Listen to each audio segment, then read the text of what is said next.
Okay, hello everybody. Welcome once again to the eruption. Today we have Emmanuel from Keble with us. Keble is a real estate startup company, and I'm sure for a lot of people who are interested in real estate, right, as investment or real estate as a way of making passive income, will be interested in this podcast. So I'll let Emmanuel just introduce himself. Emmanuel, basically, who are you, right? Where are you from? Which schools did you attend, from primary to university? All right, great. So I'm Emmanuel Oballa as a host here as introduced. So I basically graduated from University of Lagos, studied civil engineering, worked in a couple of real estate company before pulling like just joining heads with one or two friends and like, oh, let's solve this thing here. So before Unilag, I've been an hustler basically. Did a couple of things after secondary school, worked in a couple of places. I kind of like hail from Anambra State. My mom and my dad both from Anambra End State. of. Sorry, I hail from Anambra State. Yeah, not kind of. Do why I say kind of because some people say I'm in Lagos. I grew up in Lagos, so like Okay. I don't look like that boutique, that Oh, so like yeah, so I would say I'm partially a Lagos boy. I like calling myself a Lagos boy too, but like I'm from Anambra State. nice. Um Can you speak any of the languages, Igbo or Yoruba? I can't speak Yoruba funny enough. I remember growing up in secondary school. My Yoruba teacher liked me for no reason, good reason known to me, but she just liked me. And I just didn't like the subject, So Mhm. it was just like I was just doing it because two things. The first thing is we didn't have an Igbo in secondary school, so there was nobody teaching Igbo, right? You only like your parents speak Igbo to you at home, right? She's like you grew up hearing it, so from when you first came to this world, it's Igbo you've been hearing, so by default you understand Igbo. Yeah. So in secondary school, from junior and senior, I did Yoruba, like right. So I think what was interesting about Yoruba was that I learned to write it when you're dictating it to me, Mhm. but I never understood it like deep. So in fact, I can't even really speak it fluently. I think I chose not to because I kind of like observed the Igbo guys in my class then, and I realized that these guys were learning Yoruba. They were speaking Yoruba. But I think for me, I just didn't find any interest, so I didn't pay attention. When Ah, someone likes me, and I haven't and I don't know. I actually used to pass. I don't know how I used to pass, right? But I used to pass, but I just never paid attention to it. Maybe if I did rather, I would speak Yoruba fluently. If I like, man, I want to learn this thing, I would have. But I think it was just my personal thing. And the reason why I cannot really speak Yoruba like that, I can't really understand it like that. But for Igbo, I hope your Yoruba teacher does not listen to this after liking you. honestly, I don't know if he's even tech savvy to start with. Tech savvy enough Okay. so yeah, I think one of the interesting highlights for me after secondary school was like I passed my Yoruba course in WAEC, and some of the Yoruba guys failed their course, their Yoruba subject. So I was like, hey, I'm an OG, right? So yeah, Yeah. so that was basically one of like the biggest highlights growing up, in secondary school. Um, Was it boarding or day? I think it was day basically. Like my parents never fancied boarding. They never liked the idea of boarding. Like growing up in a lot of stories in boarding school. So I think my parents kind of like made me and my siblings not to really admire boarding school Mhm. thing. And especially when you have the family friend who have said nothing about boarding school, you're hearing stories and gist from other parents, so the parents of other children. So it was just like crazy. And I felt like, nah, yeah. So I even personally grew up with the fact that, man, I don't think I would like my child to go to boarding school, but I don't know. It depends on who I marry in the future. So, so yeah. So I think they was basically what it is for me growing up. Yeah. All right. Before we start talking about cable rights, I always like to ask people being on this show, like, what do you think about being and feeling Nigerian in the 21st century? Like, what was that experience like to you? From Uh, the third person narrative. being Nigerian in the 21st century, I don't want to use this word scary, because of the way the country is right now. I don't want to use word scary. I still believe, in as much some people can fight me for this, but like, in Mhm. as much everybody want to be, um, not everybody shall, but most people want to be. Mhm. Um, I believe in opportunity. You know, I kind of like grew up with hearing people say things like, even to today, said like, you have to leave this country before you can make it or something, right? And you see people leave the country, Japan in a sense, maybe go out there for further studies, work and continue your life. Give or take, they're okay, right? And currency different, when they come back to the country, they're like maybe living large. But I wouldn't say living large per se. I was maybe like at least they are comfortable enough to like throw money in the air, right?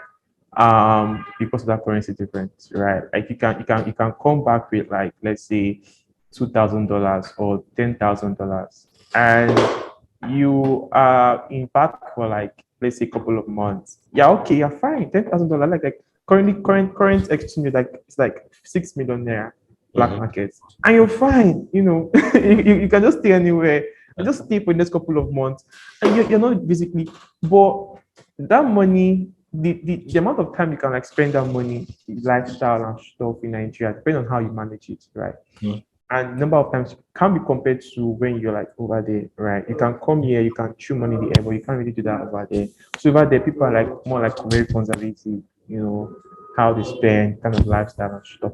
So for me, growing up here in that kind of a thing where you have to leave this country before you can make it, or even to today, right? People say because of the way the country is, right? And even when you're running business in Nigeria too, it's pretty much hard because of the way the country is. But I still believe that you can make it in Lagos. I'm going to use the word Lagos because I'm in Lagos. You can make it in Lagos, you can make it in Nigeria because not everybody have the opportunity to like jackpot in a sense.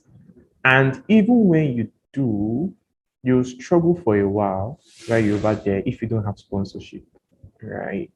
If you don't have like if there's nobody that set the pace or set the road for you, there won't be like a soft landing for you. Why you like it's going to be a hard landing. So like you will Yeah. struggle for a while before you can balance. So you hear people saying it's like, oh, when I relocated, it was hard for me for the first 2, 3 years, and now I'm good, I'm looking soft.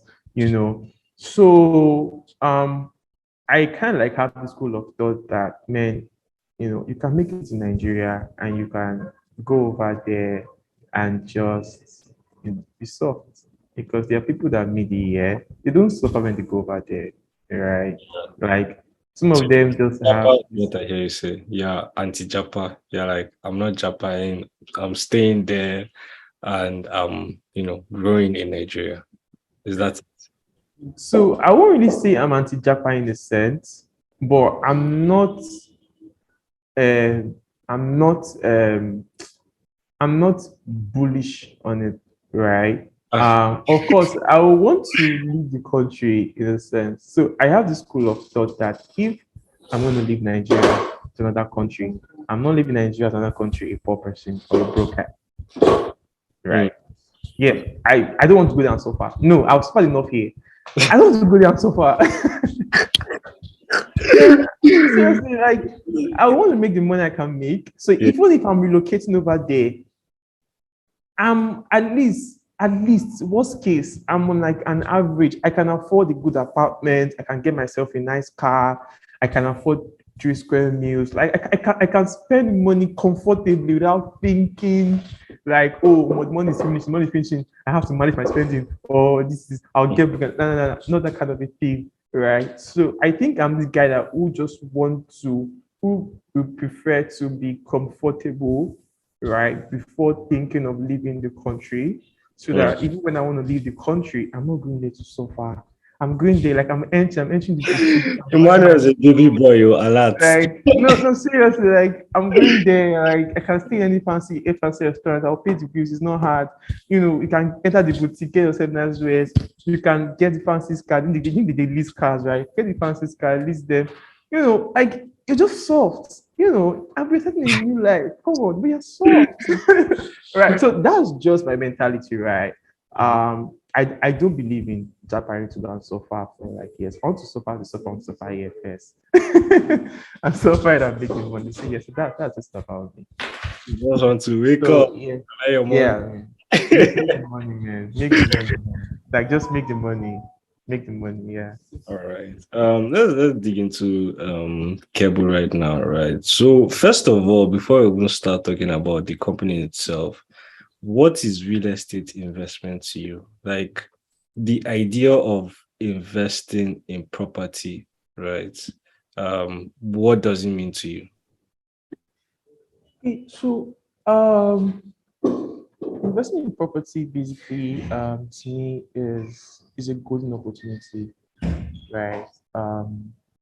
Let's go back to that Japan thing I talked about right now. So let's assume I'm to leave Nigeria, let's say for instance, I get married, I have kids, and my wife's like, oh, but like, oh, we don't want our children to stay in this country because the question is bad. And we're like, okay, instead of leaving them here, let's like relocate, right? Send to a good school and stuff. So the good person is, okay, what will I be doing about it? Okay, I have a company you're running, but I might want to look out for investments, right? So, and maybe the easiest one I can just tap into my like real estate. So I think any day, anytime, one of any investment like is comfortable, is low risk, right? Is stable, is sustainable, is real estate. So even if I relocate with my family over there, or I personally, let me assume I'm not married, but like I personally just want to give, maybe I'm tired of Nigeria in terms of I'm tired of everything I'm seeing, right? And I just want to change the environment. I want somewhere that will be motivating, encouraging, high spirit, somewhere that is just chilled and serene, somewhere that you wake up in the morning, you can just take a stroll and there's nobody shouting, pom, pom, pom, come on for road. They mad, they create your papa. Kind of like, A you know, Lagos boy speaking. yeah. So just when I come, I just take a stroll, that kind of thing can, so those things can like make, okay, I want to relocate, I don't like the environment here again. I'm tired, I'm sick, I want to move. So it means that, okay, when I'm moving, what kind of investment can I do? How can I grow my finance over there? So I could start with, okay, real estate is easier and safer. So I could contact an agent, property manager, and say, hey, I have $25,000, somewhere, and I want to invest it, right? And what will it take to, even if it start with hostel, one or two studio apartments, remodeling and renting now. So you're seeing that I'm staying there, but I get, that I get the payment monthly. So I get to get this rental income monthly, right? Yeah. So you see that even while I'm there, I can still make money off real estate without doing anything, applying for any job anywhere, or telling someone to give me 1 gig or something. But like I can already start making money. All I need to do is just look for the right plug and collaborate and invest my money. So real estate to me is like that asset that is volatile, sustainable, especially if you realize that your risk appetite is a low or conservative risk investor. Like myself, right? I'm actually I think I'm actually a conservative risk investor. I remember the day I invested stocks. Yeah, stocks. And I don't know, I can't remember how much I put there, Which but like, which which markets, which equities from which market did you buy? Is it Nigeria or no, like global stocks, right? yeah? I think it was Tesla or something. Okay. Um, Before I know it not reach 1 month to the stock said thank you. I say, ah, I say, oh, thank God, I just put the money I can let go. Just because I want to just know what, like, just understand what the stock thing is. Just let go. No, and to be very honest, when I changed my phone, I didn't download the app again. Like, the money is there. I'm going to leave it there for like 1 year. I left it there. I just like abandoned it. So like next 1 year, I'll come back. So I didn't bother even downloading the app that I used to invest in stocks. But I mean, you can make an because argument, that especially from a young age, and especially considering the person risk, right? That is actually the best strategy in the sense that you just put it down. Like as long as you believe in the company, though, and you believe in, what the product that the company is serving, right? That the money somehow will give you returns in, I don't know, 5 years or maybe 10 years, right? Um, so maybe that trader approach to looking at it daily. yeah, yeah, but I think you're right. Like people could make the arguments, right? But to answer that, I think it requires skills. Like stockbroking, like investing in stock requires skills. If I'd maybe because you're just me just playing around, to be very honest, just playing around. I could just use them. But if I really, really want to pay attention to stocks and really to grow my finance, man, I won't be dumb to just download one app and just put my money. Yeah. Because the moment I can, because I don't know if I'm making the right decision or I'm making the wrong decision, or I'm just working with common trend. Everybody say, Tesla, Apple, Facebook. What if those like those FANG companies, I don't know, are tanking or they will tank in the next 1 month, and the one I'm not paying attention to is one that's going to grow 300x in like in the next 1 month. You get so I feel like stocks basically investing in stock require a good level of skill and education. Like you need to know your audience to be able to know how, and that's why it's something called stock brokerage. And there are people who are just specializing in that field, right? And you can't compare it to real estate. That you don't basically have to be a professional broker in a sense to know that okay, I want to invest in property, right? It's just like maybe walking into a real estate company on the road or anyone that comes to your mind. Or you saying I want to build a house and you choose a location for yourself and where you want to build it. As far as you have the money, you just shoot for it. And you're seeing your return by default coming month, year to year if you want it for rental. If you want to sell it out, you can make your money back within a year, right? So, but one interesting thing about real estate that I feel like, because a lot of people are building, even the educated and uneducated, as far as you have money, you want to own a property. But one of the things that I feel like people are missing in this real estate space is location, right? Location-based investment is very, very important because you can you can invest in, let's say, buy a property in, let me say, somewhere in Ondo, right? But out of hope, I want to build a house or I want to build that. So Mhm. Ondo is too far. Let me come down to Lagos. Let me say somewhere in Ikorodu, right? Mhm. And and everybody's like, oh, Ikorodu is the next big thing, right? But most times, because we don't have available data, people just make location-based investment decision based on specularities. Like, sorry, is it specularity? Specularity is the one. I can't look for the actual word, right? Mhm. Yeah. So based on like what is the government coming here? Like see Bejuleki, for example, because you're hearing that oh government is going there, government is going there, Mhm. government yeah, Dangote refinery is there, Lekki Future Zone is there, is it Fort they called it is it Fort Mainland or something? Mhm. Free trade zone is there. Is it like this I've forgotten a couple of other things I trying to do there. So, but like, oh, Ibezolek is next Lagos. Mhm. But what if Epe is actually the next Lagos?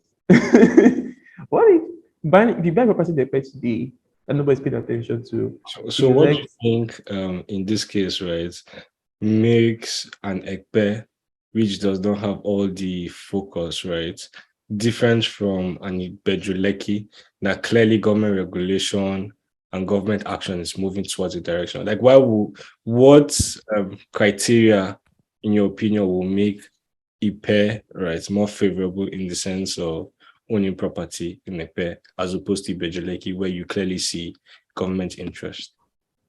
Okay, so I think there's something so I think the number one thing, right, that people basically need to pay attention to is there's something called urban and regional planning, right?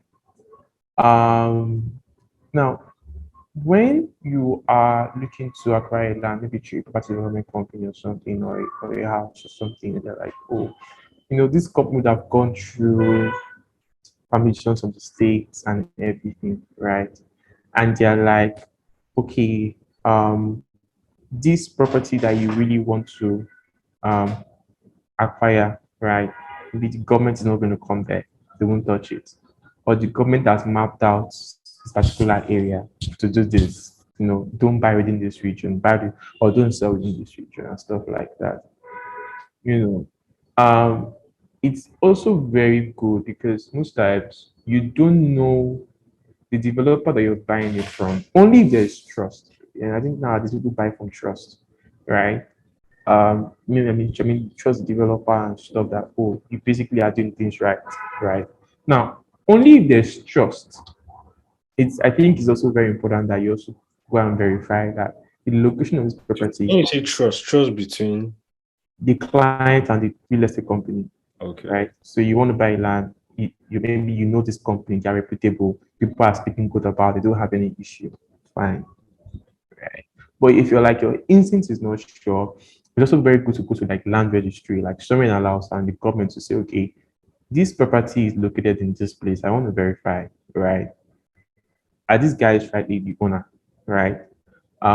Does the government have any interest in property in the next couple of years? Are they in segment that they're not supposed to be? Are they so like do all these checks? They'll provide this information for you, right?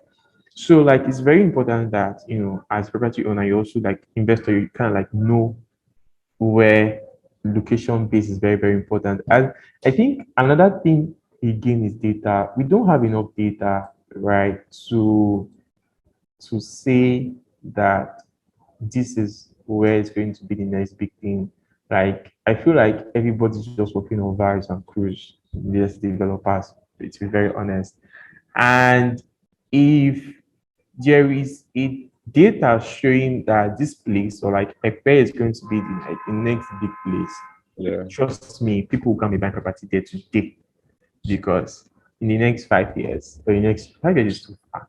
In the next 3 years, for example, or 2 years, the price can go 500x because people now become do you get. So like in a take way, for example, are you so hmm? like what you're saying, right? In a way, it reflects the maybe like the stronger stock market in the sense that there's a lot of debate, right? So at the end of the day, in the short term, right, the stock market is a lot like gambling in the sense of interest drives prices up, and then lack Yeah. of confidence. I mean, news of I don't know the leader of the company, CEO or something like raping a woman, right? Doing stocks down, something like that, right? So a lot of, and that has nothing entirely to do with the business.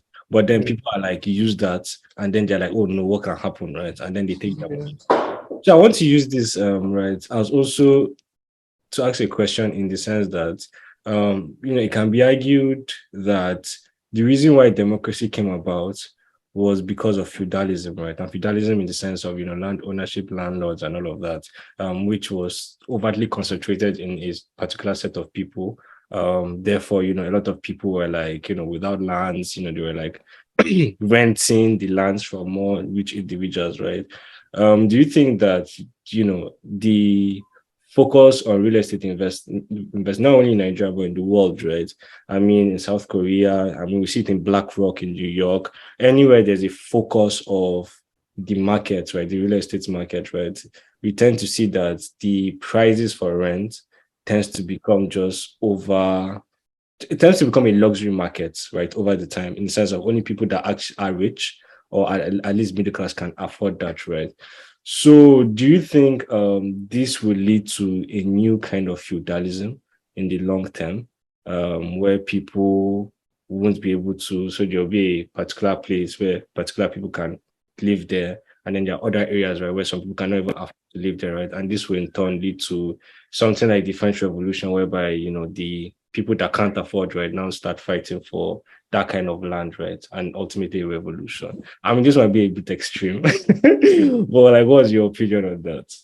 I think that's actually currently even happening right now.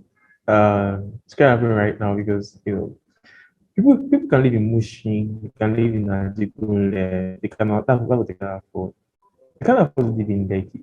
Even money you have to stay in Ikoyi, even if you claim to have money. Yeah. If your money no long, you don't reach Ikoyi. You can't even buy land. You can't buy land. So the people that stay in Ikoyi, you can't compare people that stay in Lekki. Even the so-called Lekki, there are places you can stay in Lekki. There are places you can manage to stay. Do you get? There are places that okay, you get so but like even the so-called island, there are places that are like Aja, Aja. I remember the day I saw Aja in my eyes. I was like, man, what was the difference between Aja and the mainland that I'm coming from? Like, even Ikeja is even better. Yaba is even better.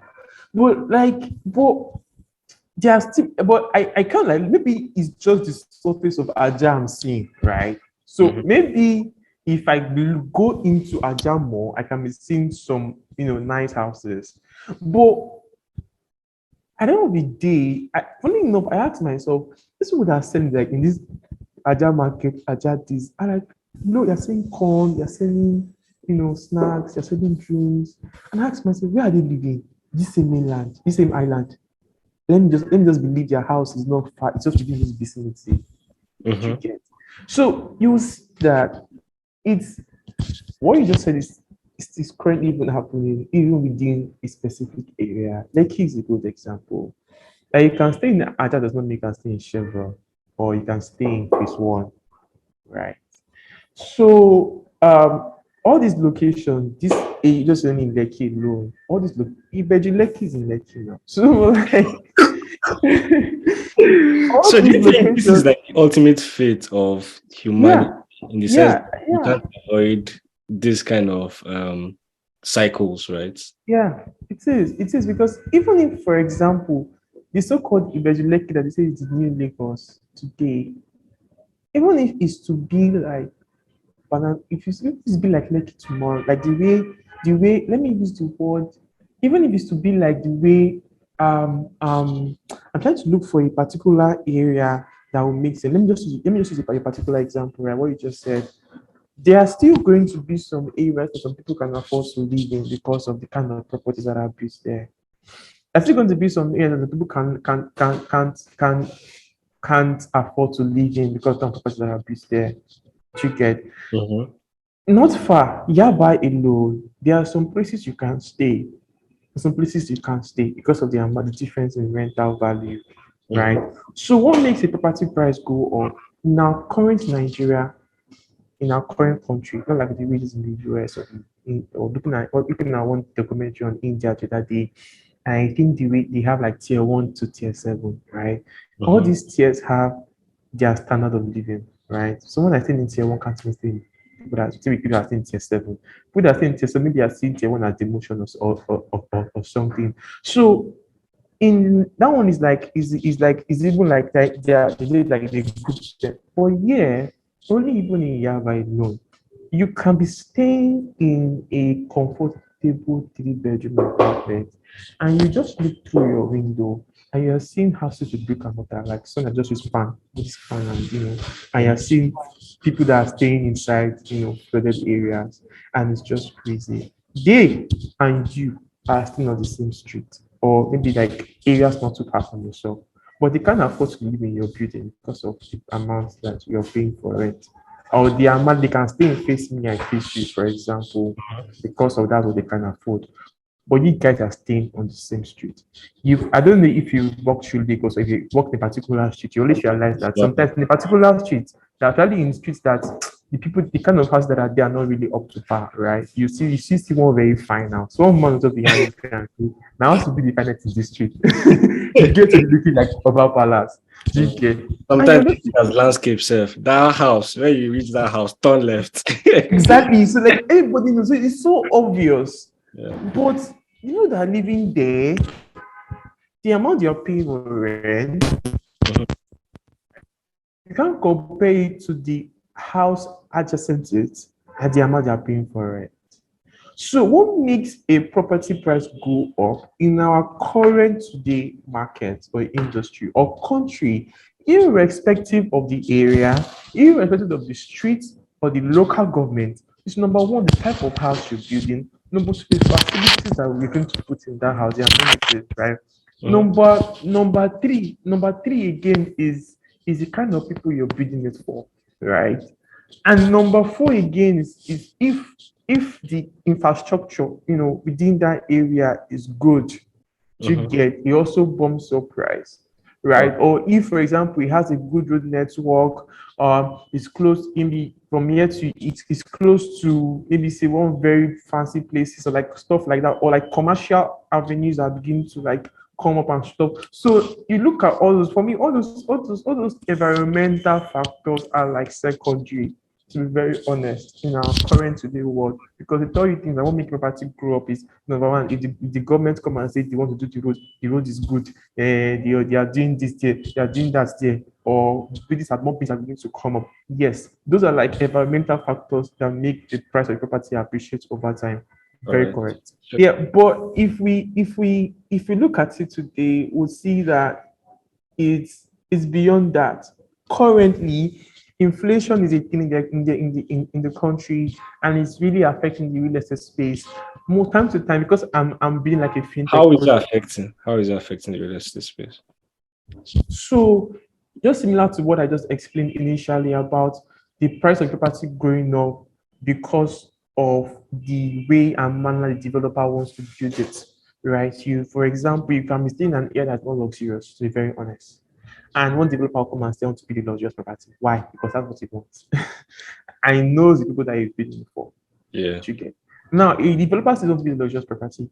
He already has his budget, right? And now it's going to take like 100 million to build. It's like 10 units of like 3 bedroom apartments. Fine. So, budget is 100 million. And even if it creates an avenue for miscellaneous, right? Fine. But you now realize that even him can't control what is currently happening in the FX market. He can't control whatsoever CBN does today. He can't control whatsoever is happening in the trading sector, this import-export thing. So you look at all these things and realize he can't control what's happening in the manufacturing industry. Because all these cements, all these supplies, people are manufacturing them. People are looking at searching for raw materials. So if inflation hits a particular country, and that is where you get your material from, or that is where you're building your particular property, you then realize that it's going to affect you, because the prices, if you're supposed to get, for example, now you budgeted 100 million, you can end up spending 120 because of the price of supplies has increased. And this is not price of labor. Labor can still remain constant. It's just price of supplies. Price of supplies. Do you get? And you realize that when this price of supplies increase, your budget has extended, but you still need to deliver on that house, because you already have people who are showing interest to purchase them, and you already promised them that you're going to deliver by this time. So you look at all these things and you realize that, because of I can't be spending 120, I want to make, and how much have I maybe initially forecasted that it's going to make 50 million on profit. When I looks like I see it's going to make 30 million, but no, you have to make it 50 million or more. So you now look for a way to increase the price. To increase the price, and maybe look how to do one or two small things again that will show more value, will add more value to that property that is worth the price. Or it might choose to say, hey, I'm working with the original plan, but I'm increasing my price. Do you get? So when a developer start constructing, sometimes the property at off-plan stage, the price of the property when it's completed is not fixed. Sometimes they just work with price. Initial, like this is what we forecast. So let's sell at this price, right? But at that time, it would be good if they sell it off, right? But it might not be profitable for them in the long run. They realize that it's going to take them 24 months to deliver. And in 24 months, inflation has increased by over 20 or 30%. It will affect them. Of course, they'll receive the blow. So most times what they do is, when they have a number of units they want to sell at off plan, they work with that one. right? Mhm. They keep on building. When they reach a particular level, they increase the price. They keep on increasing the price until they're completed. And when they completed, they realize that, okay, I think we have this number of units left. We have 5 more units left or 6 more units left. Instead of saying that's 45, let's say that's 55 or 52 or as 50. So Emmanuel, what you're saying is that for some So person to do this right, the best time to invest in a property self is before the work starts, because that will be the only time to be the cheapest, right? By the time it's completed, the price will just be so much different. So I mean, the best investment strategy is find a contractor who has a project, right? And if you are confident in that company or that contractor, like put your money there, because that'll be the cheapest rate you get for that property. yeah, and funny enough, not only cheapest rate, but more value, but gives you more value of money, right? Because the property then appreciates. The price I give, let's say it gives you at 30 million, and he wants to complete it in 18 months. You Yeah. realize that in the 18 months when it's completed, he's selling at 60 million. That means even if you want to sell at that time, you're Mhm. selling at 60 million. Yeah. All right. Let's talk about your company. Can you just tell us, like, basically what Cable is all about? What services do you guys offer, right? Um, yeah. Okay, so Keble look at this property and says that this guy can afford 60 million, 30 million to buy this property because he has the money, right? And not everybody have 30 million. Somebody, I think a research was carried out the last sometime last year, if I'm not mistaken, and it was found out that almost how many percentage of Nigerians don't have up to, is it 200K in their bank account or 500K? I can't really remember. And is the percentage was like, I think, is it 60, 70 or 89? I can't remember, but it was a lot. So you look at this and see that people who can have this amount of money in their bank accounts, are they the ones that can be buying houses? Check the rate of people who own properties in Nigeria to those people who don't own. I think people that own are up to 10 to 20%. So like 80% of people who own property, don't own homes, right? Yeah. And you can't compare it to America where they're like, how many of them? I think 60% of Americans own homes and they have um, more than like 300 million population about. So But, you but realize like that, this case, right? As opposed, like in Nigeria, what do you think? Do you think the role of mortgage? Because I don't think Nigeria were a big mortgage country, and so people don't like to collect money from banks to own property, right? I mean, we have this culture. I don't know if it's cultural, but this inbuilt of I want to buy it and forget about it attitude instead of I want to be paying instrumentally for it. So do you think that also influences maybe why they might have more property owners than us? yeah, America already have like in housing like system, housing ownership system that works for them. The mortgage system is good. And, even if you want to like Japa today now, for example, and eventually become a resident, you have to have like a credit card. You have to start building your credit, your credit portfolio and stuff. So they have this thing where you must borrow money by all means. Like if you don't want to give you. So Yeah. but we don't have that in Nigeria, right? So because of it, even the developers, the current banking structure make it nearly impossible for developers to borrow money. So you now realize that the housing deficit is increasing. People want to build, but there's no access to capital. People want to own, but their current income did not give them that opportunity to, right? So where does Kepu now come into things like this? What Kepu says is that instead of waiting till you have that 30 million naira or that money to own that dream property, you can start owning it with 5,000 naira, $10, right? You can start owning that property today, irrespective of your income level. You can start building wealth for yourself. The same way you can put $10, or let me use naira since in my country. You can put 5,000 naira in stocks. You can buy a share of Tesla stocks, Apple stocks, Facebook stocks. The same way you can use the same 5,000 naira to own like a very, very fraction of a fraction of crypto. The same way you can be able to use that same 5,000 naira to own a share of property and just start building wealth for yourself, right? So what we do is we just out for like real estate projects in the best of locations, partner with best of developers, and bring these projects together in the pool, and then people then begin to like own fractional shares of them, right? And what we then do is that within a stipulated period of time, we then sell this property off, and people then make back their money, right? At most, we go for like 12, 13 months, right? So within that period, we already have like a calculated capital appreciation rate, right? So you kind of get your money back and you reinvest it in the same property or any property you get. So that way, we're making real estate investment affordable for the young growing populations of Africans at home and in diaspora, right? To be able to build wealth in a stable and sustainable way, right? So now you don't have to complain that, oh, I don't have money, but everybody want to own a property one day. Even I that is even building a property, building this fashion now. I own a fraction, but I don't yet own a plot of land. But I want to I want to own that plot of land someday. But I need to start building my portfolio today, right? It starts from somewhere, right? And with Keble, I can grow my finance. I can own fractions of properties in 10, 20 different locations. And when I bring that portfolio together, I can see my money grow. I can withdraw, I can reinvest, I can do anything I want to do with it, right? So So, basically, yeah. centralization of ownership rights. Like you want as many people as possible to be able to own land. But I'm just thinking, so once somebody buys, let's imagine, puts 20K and they want to invest in a particular property, right?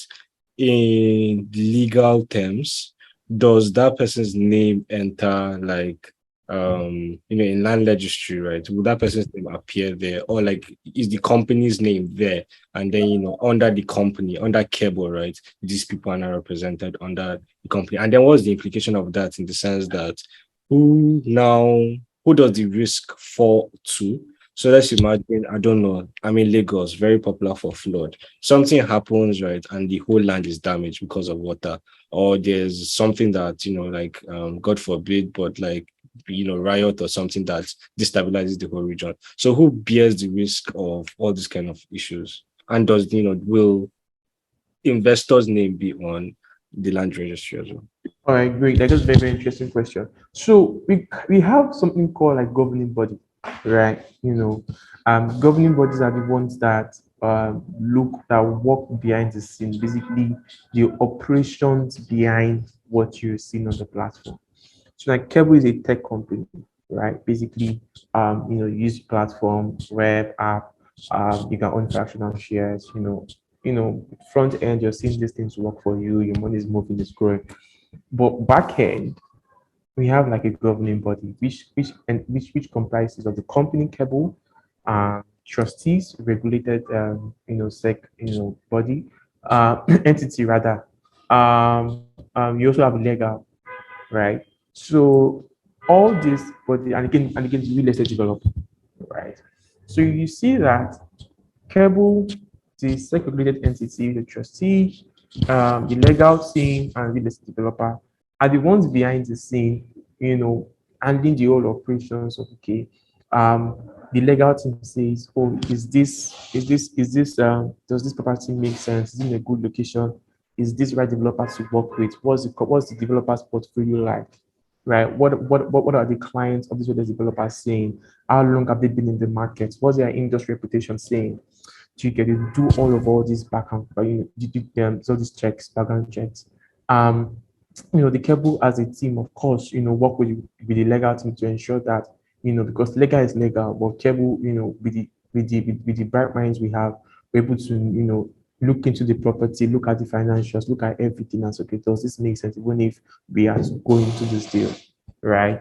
And when everything is said and done, of course, Keble bears the risk, right? When everything is said and done, the trustee then come in, the trustee basically are the segregated entity that standing on behalf of the fractional users, like the fractional owners, the users on the platform, because it's a public fund, right? So all of those are kept in trust and handled by the trustee. The trustee are the one that, allocate the funds, get records on how the funds are being utilized, um, collect back the funds and also help in facilitating distribution to the Keble platform. So you see that all these things go through like a chain of governing body to ensure that, risk are well mitigated.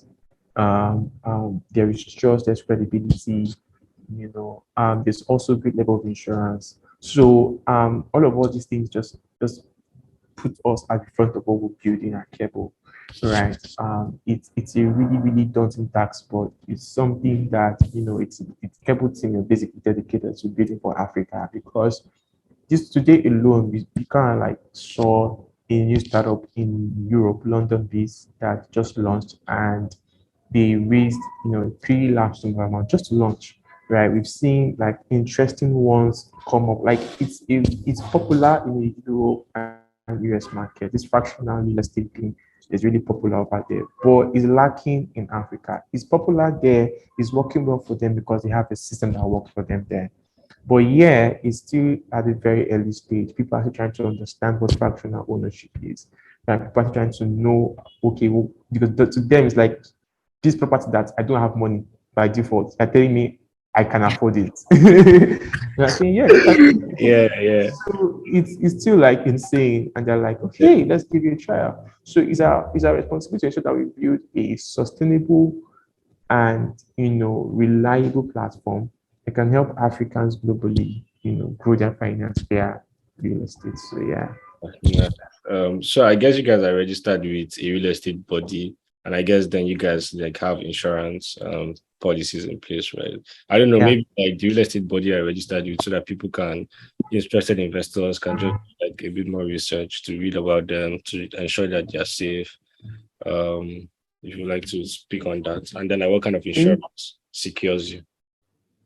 All right. So for real estate body, we are not registered with a real estate body per se, right? I think the best way to redirect that question is, compliance and regulation, right? Like how compliance is capable, do we have the right license to operate and do what we're doing, because we're basically providing a financial solution. Nothing really differentiates us from like people that are doing rice vest and a couple of people that are doing bamboo and show, who need to get these right licenses to be able to provide investment products, because basically all investment products, right?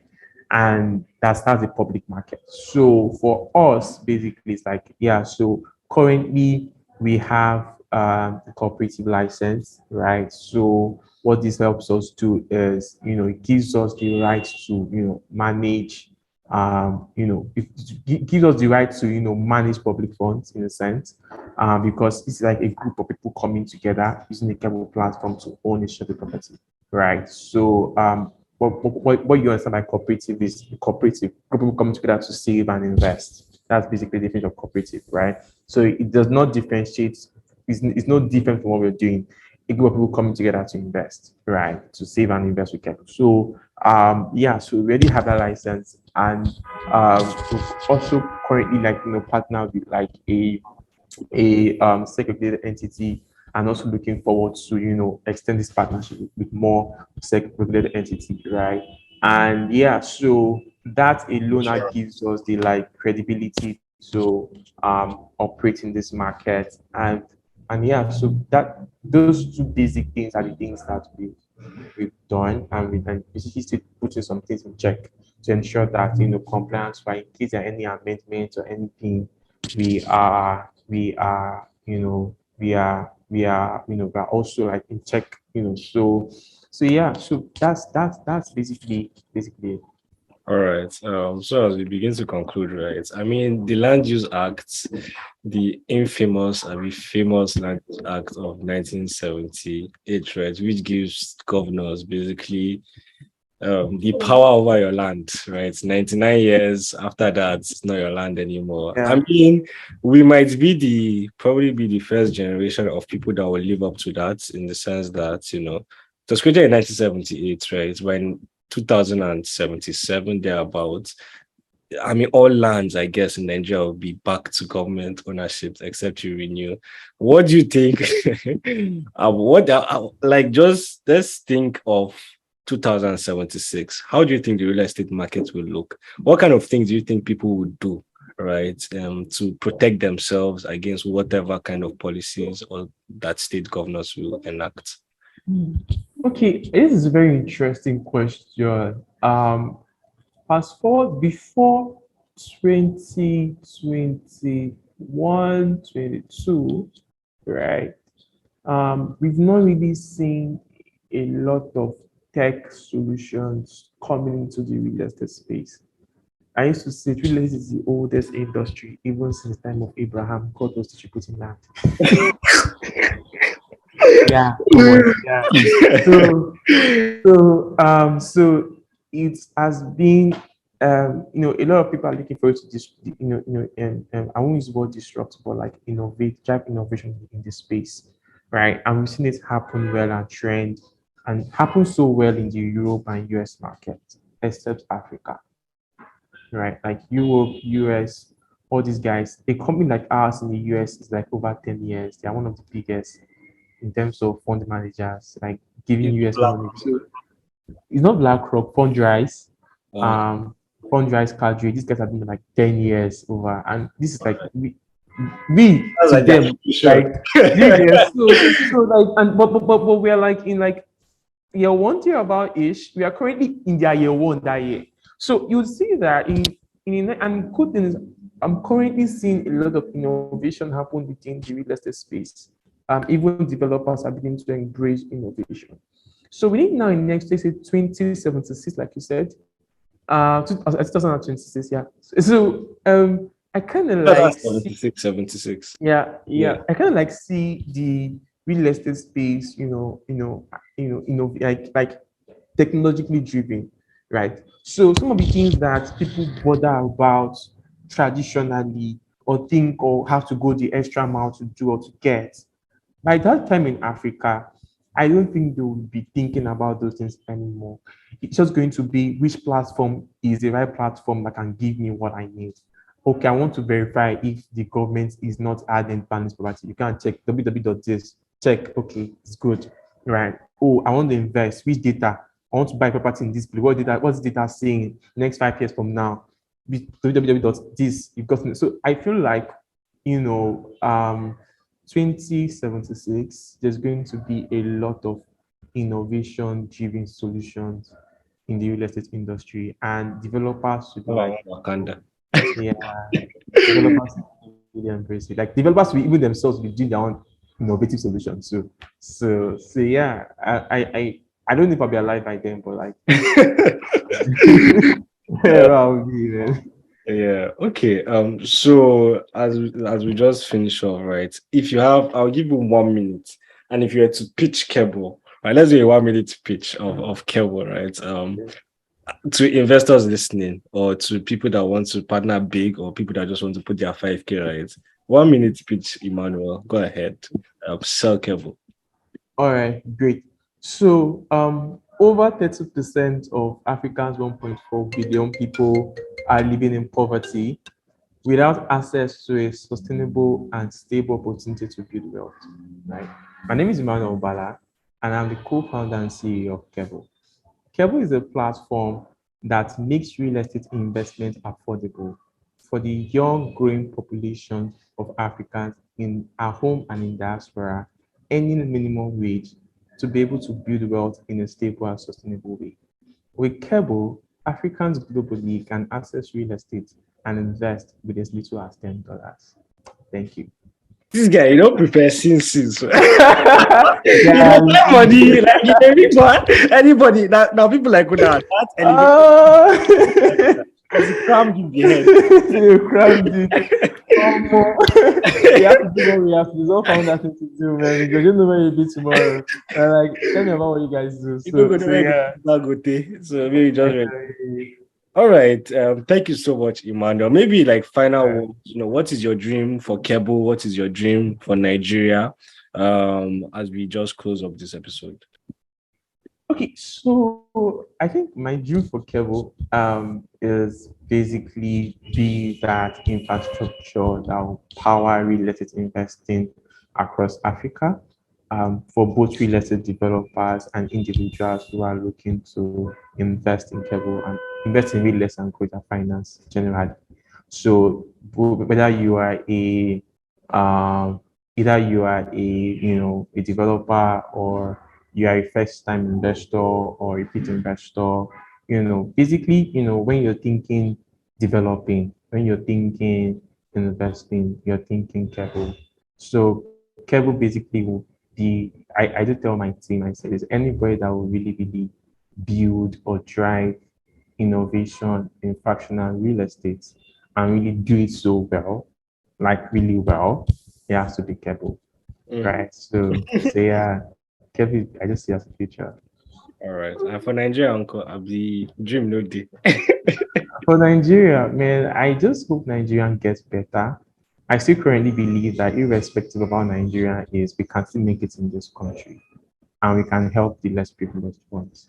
So it's my dream that, as individuals in this country, we really succeed in our endeavors and help the less privileged because it takes not everybody have the grit and the guts to go the extra mile that we've gone through to get to where we are today. Not everybody have the energy. But for those of us who really want to, be different, who really want to build industries, who really want to own systems, right? We need to ensure that it's impacting lives and also improving lives and making us better. So yeah, Nigeria will be better by God's grace. And if we Nigerians do the work, yeah, we need to do the work. That needs to be left out. All right. Emmanuel, it's been such a pleasure listening to you, sharing your story and vision. Take care and to see that not Keble, not Fundrise, sorry, not BlackRock, right? But with Keble. Like Keble at least when you're mentioning BlackRock, KJ, Fundrise, when it comes to Africa, Keble is the number one you mentioned. Like Keble sets the pace and other people follow. That's just excellent. So yeah, I hope people listening like partake in this opportunity and do well. Thank you so much, Emmanuel. All right, great. Yeah. Bye. All right.